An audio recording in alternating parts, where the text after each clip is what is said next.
sumusubaybay po sa programa ninyo. Opo. Po. Sir Bernard, yung mga balita po namin sa mga nakaraang araw, reklamo po ng ating pong mga kababayan po, lalong-lalo na sa sektor po ng transportasyon, mga driver po natin, ang taas-taas kung magtaas po ng mga petroleum products, pero pag nagbawas naman, sentimos lang. Ano pong reaksyon niyo po dito? Tama po yan, ano? Actually, ini-expect naman namin ng ganyan na mas mataas yung increase, mababa yung rollback. So, Opo. Juan, medyo hindi patas para sa amin yan. Kaya kami nalulungkot. Akala namin, babalik nila yung tinaas nila nung last week na Juan. Pero ganun pa rin. Parang hindi nagbago, sir.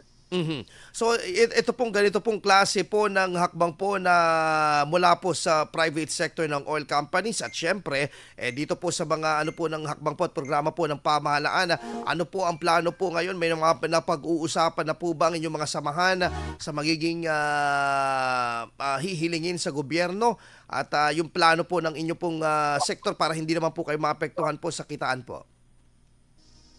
Yes, tama po kayo. Unang-una, mayroon na kaming usapan doon sa kasama namin yung Acto Manila na yung petition namin dati na 15 pesos. So naghihintay din kami ng result po doon sa petition sa central office. So hanggang ngayon, hindi namin alam kung ito nadidinig o hindi pa final. Opo. Pero dito po ba may mga ilang po bang pag-uusap na rin kung ano klaseng ayuda naman po ibibigay po ngayon sa ating pong mga driver na tulad po ninyo?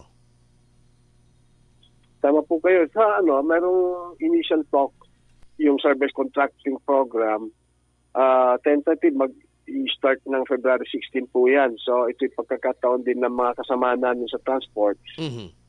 Kasi malaking bagay itong dagdag kita ng operator at driver.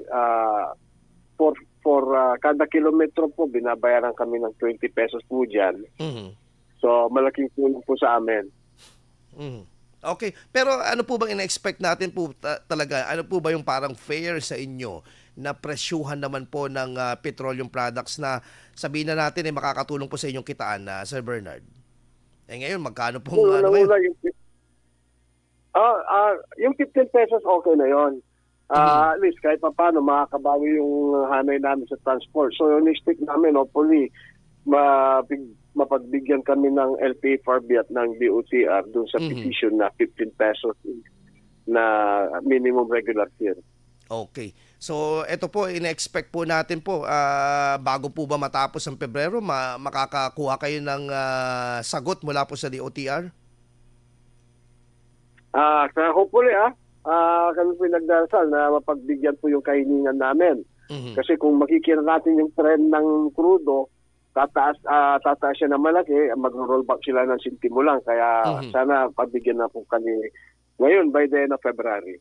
Okay. So anyway, maraming salamat Sir Bernard for very quick taking our call po ngayong umaga po na ito. Magandang umaga po at ingat po kayo sa biyahe. Well, thank you then. Good morning po. God bless. Ayan, si Sir Bernard Tuliao ng One Pangasinan Transport.